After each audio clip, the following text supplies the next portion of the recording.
अभी तक देखिए बच्चों मैंने क्या बताया कि जो एप्सिलॉन नॉट की वैल्यू है वो है 8.85 इंटू 10⁻²।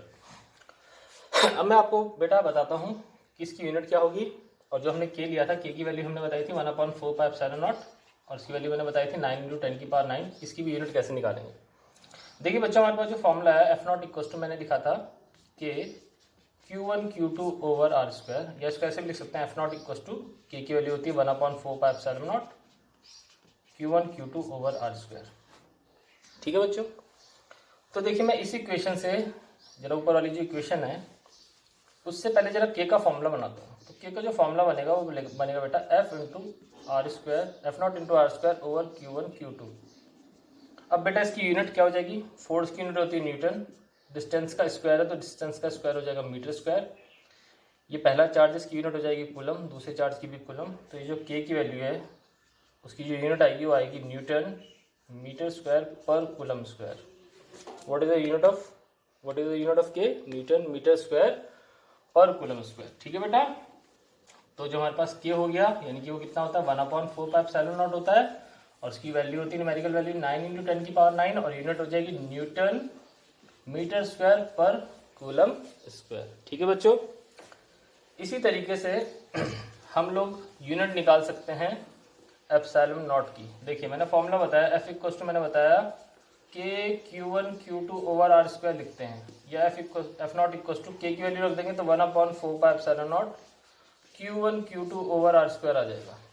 अब अगर जो मैं यहाँ से आर एप्सिलॉन नॉट का फॉर्मूला निकालूंगा तो एप्सिलॉन नॉट का फॉर्मूला हो जाएगा 1/4 pi F naught Q1 Q2 over are square. बेटा अब देखिए जो ये 1 की तो कोई यूनिट नहीं होगी, चार्ज की अगेन यूनिट होगी coulomb into coulomb means coulomb का स्क्वायर अपॉन 4 पाई की अगेन कोई यूनिट नहीं, फोर्स की यूनिट होती है न्यूटन, अगेन डिस्टेंस का स्क्वायर हो जाता है मीटर स्क्वायर। तो जो एप्सिलॉन नॉट की यूनिट निकलेगी वो निकलेगी कूलम स्क्वायर पर newton metre square. What is the unit of epsilon naught, coulomb square पर न्यूटन मीटर स्क्वायर।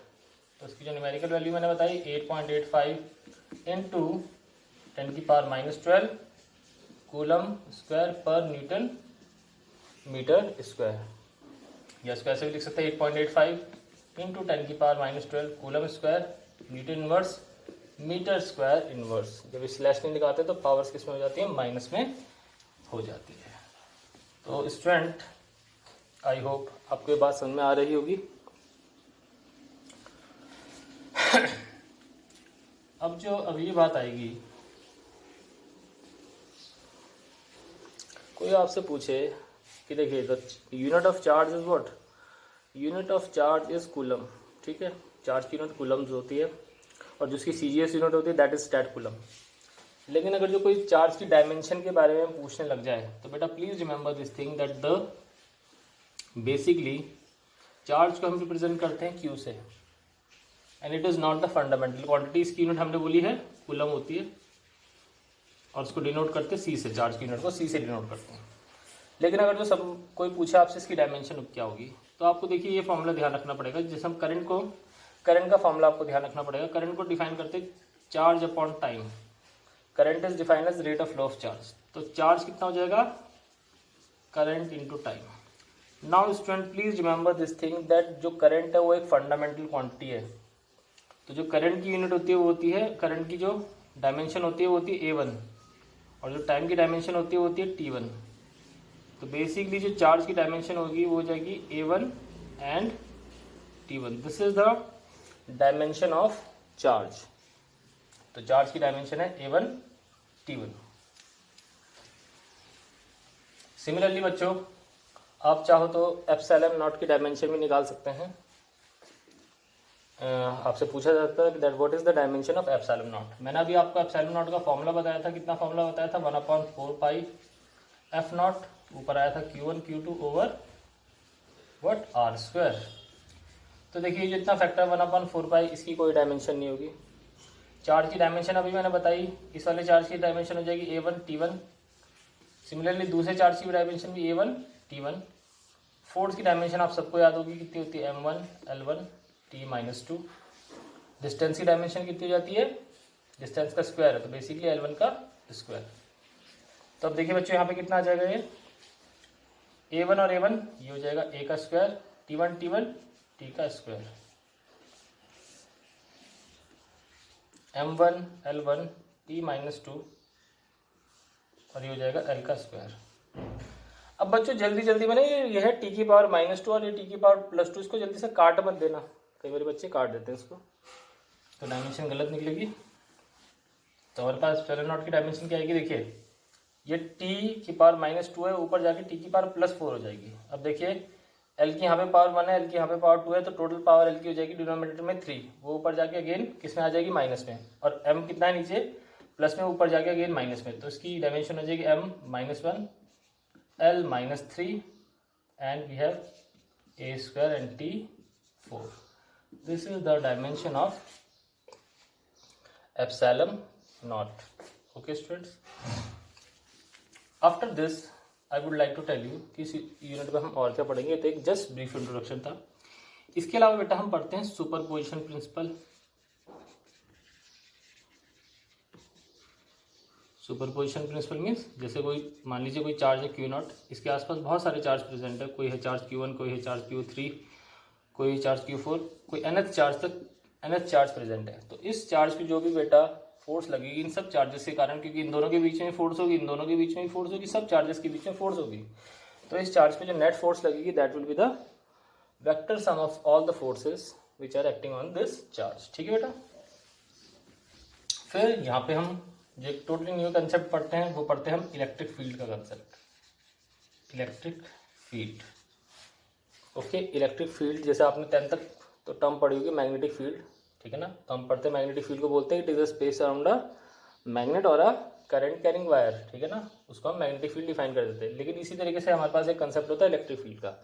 तो इलेक्ट्रिक फील्ड का मतलब होता है it is a space around a charge particle, किसी चार्ज पार्टिकल के अराउंड का स्पेस जहाँ पे हम क्या कर सकते हैं उसकी इलेक्ट्रोस्टैटिक फोर्स को it is a space around in which we can experience the electrostatic force of a charge particle. किसी चार्ज पार्टिकल की इलेक्ट्रोस्टैटिक फोर्स को जहाँ पे हम एक्सपीरियंस कर सकते हैं that is the electric field.